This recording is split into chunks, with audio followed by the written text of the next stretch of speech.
Eh bien salut à toutes et à tous, c'est Jean, c'est Moketo, bienvenue dans la Lyoko Factory pour ce nouvel épisode. Et alors avant de lancer le sujet du jour, je tenais à vous remercier pour vos retours, notamment sur la dernière vidéo consacrée à Franz Hopper, dans laquelle, eh bien, en commentaire, vous m'aviez un petit peu corrigé, vous aviez apporté des précisions sur lesquelles je n'étais pas vraiment revenu lors de mes explications. Donc vraiment merci, ça fait super plaisir des retours comme ça, tu sens les vrais fans, tu vois, tu sens vraiment les mecs pointilleux qui connaissent bien l'œuvre. Et puis alors pour ceux qui ne l'ont pas encore vu, hop, n'hésitez pas à aller voir ma vidéo consacrée à Franz Hopper, le grand créateur de Lyoko et de Xana. Alors aujourd'hui, je vous avoue que ça va pas être une vidéo très joyeuse, je pense que vous l'aurez vu avec le titre. Nous allons revenir sur le point final de l'œuvre, en tout cas du dessin animé.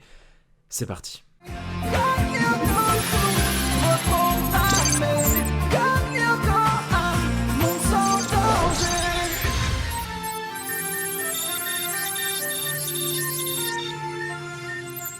Alors cette vidéo sera divisée en 3 parties. Nous allons d'abord parler de la finition de l'œuvre, c'est-à-dire de quelle façon l'intrigue se termine. Ensuite nous analyserons un petit peu ce final, cet épisode 95, souvenir qui vraiment pour moi il y a pas mal de choses à dire dessus. Et enfin on partira sur une partie un petit peu plus anecdote, un petit peu plus confession. Alors moi je dois bien vous avouer que la fin de Code Lyoko je la trouve un petit peu frustrante. Je sais pas si c'est vraiment par rapport à l'écriture ou si c'est la façon dont je les ai regardés, parce que moi j'ai vraiment vécu les diffusions des épisodes de la saison 4 à leur première date de diffusion. Et en fait ce qu'il faut savoir c'est que alors les 2 derniers épisodes ont été diffusés en même temps. C'était donc le 10 novembre 2007. Je me souviens très bien qu'on était vraiment en fin d'année, parce que je me souviens au moment des pubs il y avait des pubs de Noël, etc. Et les 3 épisodes d'avant, donc Mauvaise Onde, Sueur Froide et Retour, ont été diffusés la semaine d'avant, mais tout à la suite. Ce qui fait que j'ai vraiment eu cette impression que le final de la série, enfin le dernier arc narratif, j'ai l'impression d'avoir tout vu d'un coup. Et c'est pour ça que personnellement j'ai un petit peu un ressenti de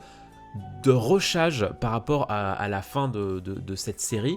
Alors je trouve ça très bien que ce soit au final Franz Hopper qui va, que ce soit lui qui a créé Xana et que ce sera lui qui tuera Xana, le fait que ce soit lui qui vraiment met un point final et qui se sacrifie pour contrer l'œuvre horrible qu'il a créée, oui effectivement je trouve ça très beau, il n'y a pas de souci. Mais c'est vrai que étant donné que déjà plusieurs fois auparavant dans la série, c'est toujours Franz Hopper qui vient sauver les héros dans un moment vraiment catastrophe et contre lequel il y a plus rien à faire. Là, ça m'a un petit peu fait l'effet de une fois de plus, c'est Franz Hopper qui vient sauver la mise quand tout semblait perdu, que du coup les héros sont pas capables de tout gérer tout seul. Et alors oui, effectivement, je trouve ça cool, parce qu'au final, ce serait quand même effectivement très bizarre qu'un groupe de collégiens, que seul Jérémy arrive à détruire l'œuvre de Franz Hopper. Effectivement ça serait très bizarre, il fallait un coup de pouce, je suis d'accord, mais c'est juste la façon dont c'est arrivé que je trouve ça un petit peu trop simple, parce qu'on se rend vraiment compte dans la saison 4 que Xana a le monopole de la création, quoi. Le mec il a créé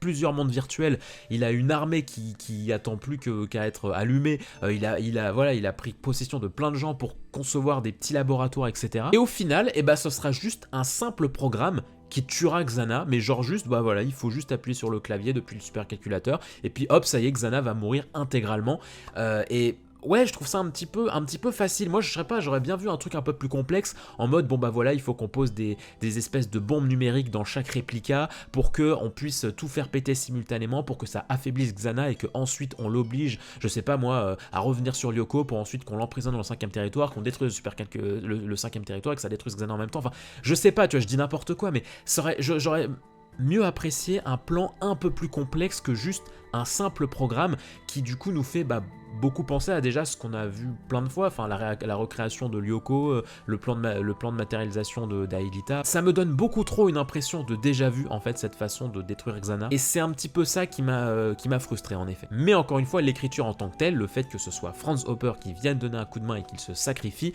là il y a aucun souci, je trouve ça très cool aussi. Pareil, William qui est possédé par Xana, et qu'au final ce sera la dernière, the ultimate attack de Xana.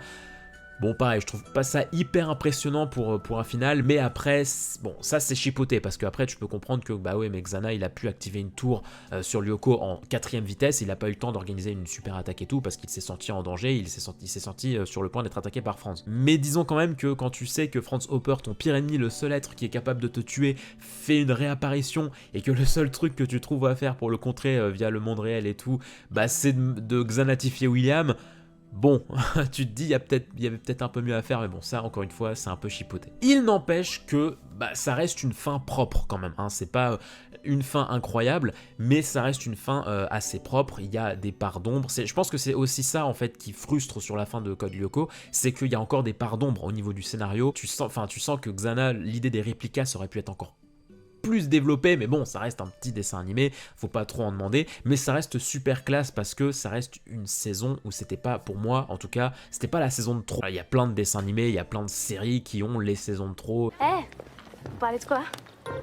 Et au final, ça se termine de façon très plate et pas très impressionnante. Là, au moins, ça se tient en fait. Et notamment, Sophie de Croisette en parlait lors d'une interview. Elle était très contente au final qu'ils aient pu écrire cette saison comme étant un final. Ils avaient vraiment, depuis le début, ils avaient vraiment l'intention que ça allait être la fin. Ils ont dit dès le début, avant que la saison soit diffusée, ils ont dit oui, ça sera une fin. Ça sera une fin. On nous a dit, bon bah voilà, c'est la dernière saison, donc on a pu écrire une fin. Et ils étaient très fiers, mine de rien, d'avoir pu écrire véritablement une fin parce qu'ils avaient très peu l'habitude dans les équipes des scénaristes d'écrire une histoire en feuilleton comme ça, avec un véritable scénario. Ils avaient très peu l'habitude d'écrire des séries comme ça, et donc ils étaient très contents de pouvoir aboutir à une fin par rapport à leur œuvre. Et d'ailleurs, c'était très intéressant parce que lors d'une interview avant même la diffusion de la saison 4, eh bien il y avait des membres du site codelyoko.fr qui lui demandaient ouais, on a trop l'habitude des séries où au final le méchant est vaincu et hop, 2 minutes après, petit épilogue et c'est la fin. Est-ce que la fin va être comme ça? Elle répondait que non, que ce serait vraiment une fin assez différente, que ce sera pas rushé, que ce sera pas un peu en mode bam d'un coup d'un seul assez brusque. Et donc je me sers de cette anecdote pour faire la transition avec l'épisode 95 qui je trouve est assez poignant. C'est un épisode profondément touchant quand on y pense parce que j'aime bien cet aspect flashback, hein. Je crois que ça avait été un petit peu critiqué, mais moi j'aime bien cet aspect flashback, le fait que tous les moments en 3D de l'épisode, ça sera sous forme de flashback. Alors oui, ça se passe pas vraiment, mais il y a encore de la 3D dans cet épisode, même si c'est du réchauffé, ça reste quand même assez cohérent et assez pertinent en fait d'utiliser la 3D de cette façon. Donc vraiment je trouve ça cool que la série, on a la chance d'avoir eu un dessin animé qui se termine pas d'un coup d'un seul, genre en un épisode il y a et la fin de l'aventure et la fin du méchant, etc. Non, on a vraiment le droit à un épisode épilogue. Et en le rematant, je l'ai trouvé assez touchant parce que c'est vrai que maintenant, je sais pas pourquoi, mais j'ai l'impression d'encore plus comprendre le choix des personnages d'être réticents à l'idée d'éteindre le supercalculateur parce que au début je me disais bon ok en fait ils ont juste envie de continuer à être des héros et puis ils ont envie d'avoir encore des rebondissements à gauche à droite et tout, et au début c'est vrai que je prenais un petit peu cette phrase que dit Jérémy, ouais j'ai peur que notre amitié s'arrête comme ça, je la prenais vraiment sous cet angle, et maintenant mine de rien avec le recul je le prends un petit peu d'une autre façon. C'est un petit peu tu sais comme si t'avais un groupe de potes avec lesquels tu étais dans une école, je sais pas moi, une école d'art ou un truc, et que l'école s'arrête, que ça y est vous avez tous vos examens et que du coup maintenant il est temps d'entrer dans la vie active. Et donc t'as cette peur de mais est-ce qu'on va rester potes en fait? Genre est-ce que toute cette aventure qu'on a vécue à travers ces cours et tout, est-ce que ça va pas, est-ce que maintenant que ça c'est terminé, ça va pas changer quelque chose dans notre relation, dans notre façon de se voir, etc. Et c'est un peu ça qui est beau, notamment avec les dernières répliques avec Jim, qui leur dit bon bah ouais moi aussi un jour j'ai arrêté d'être un ado pour être un adulte et tout et abandonner mes rêves. C'est ça qui est assez intéressant, c'est qu'on peut facilement imager le fait que leur aventure sur Lyoko et avec le supercalculateur, c'est un petit peu une sorte d'image de leur vie d'adolescent qui se termine. Et je trouve ça presque poétique, tu vois, que ça laisse penser un petit peu que la vie d'adolescent, c'est un peu une vie d'aventure avec ses potes, c'est une aventure qui doit avoir une fin, qui doit évoluer. D'ailleurs, petite anecdote, je sais pas vous, hein, n'hésitez pas à me le dire en commentaire, mais moi, il y a un moment qui m'a toujours perturbé dans cet épisode 95, c'est lorsque Jérémy parle à Yumi et qu'il lui dit, le moment où il lui dit ouais j'aimerais t'expliquer pourquoi j'ai voté contre la fermeture du supercalculateur, ouais tu te souviens de moi au collège, nanana et tout. C'est une séquence qui me gêne profondément et pendant longtemps je me suis demandé pourquoi elle me gênait, et en fait j'ai compris pourquoi maintenant. C'est que mais dans la série, Jérémy et Yumi sont très peu de fois que tous les deux ensemble. C'est vraiment le duo, je trouve, du groupe qui est le moins souvent ensemble.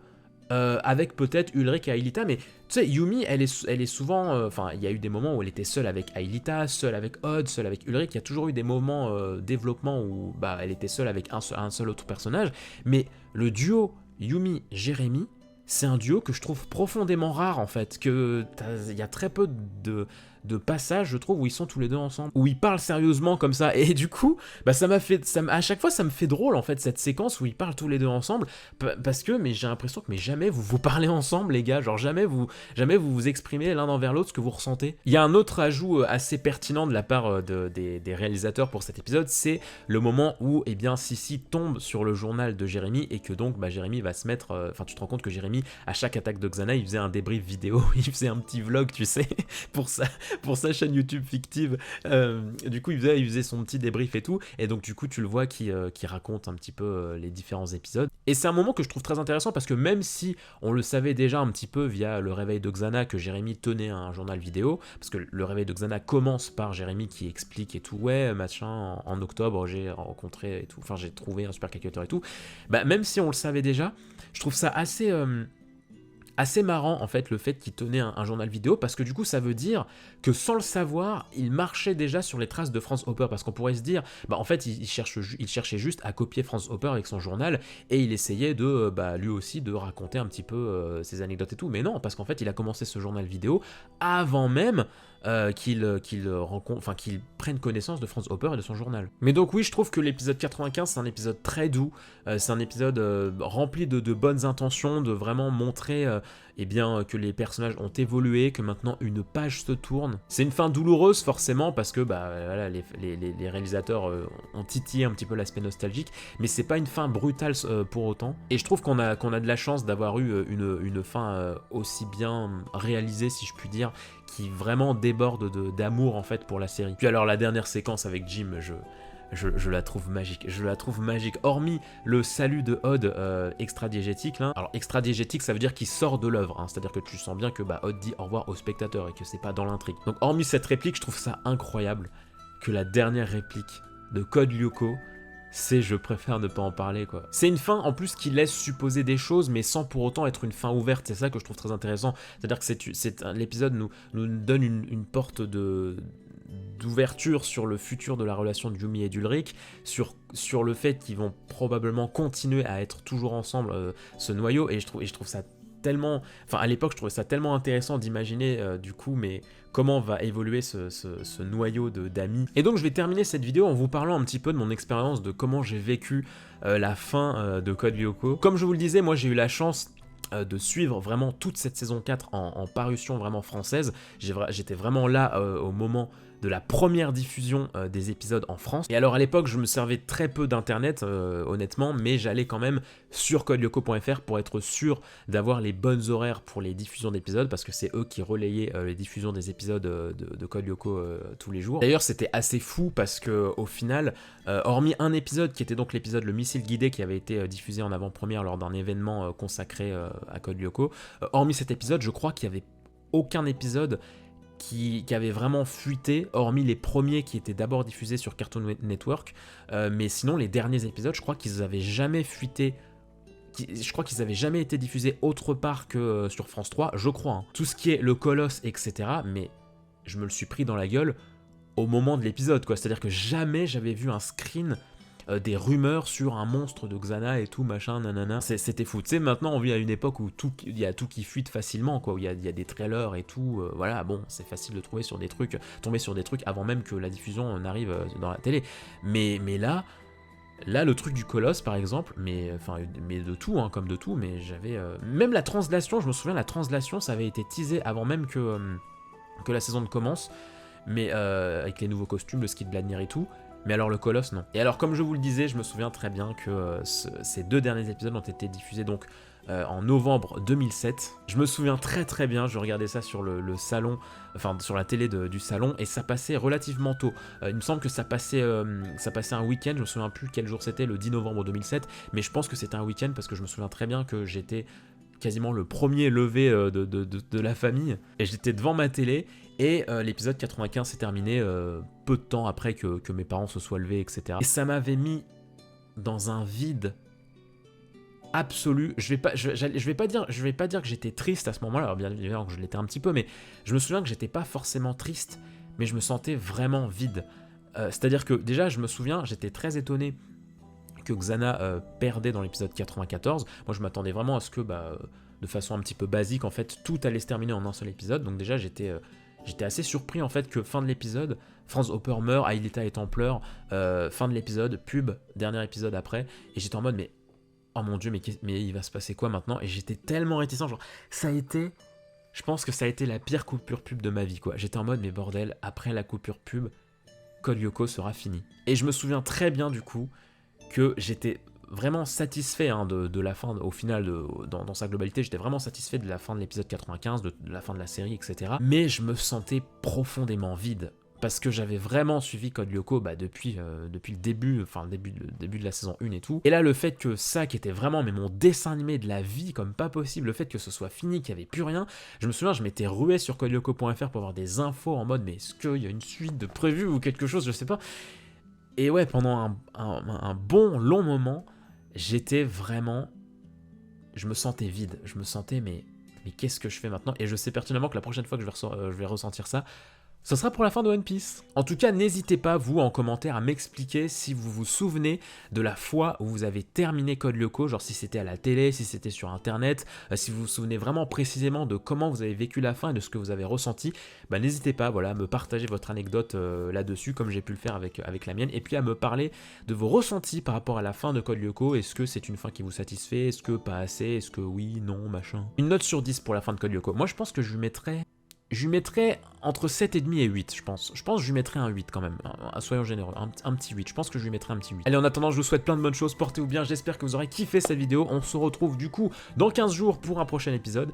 D'ici là, je vous souhaite plein de bonnes choses, n'hésitez pas à vous abonner et à partager la chaîne autour de vous, ça ferait super plaisir. Ciao.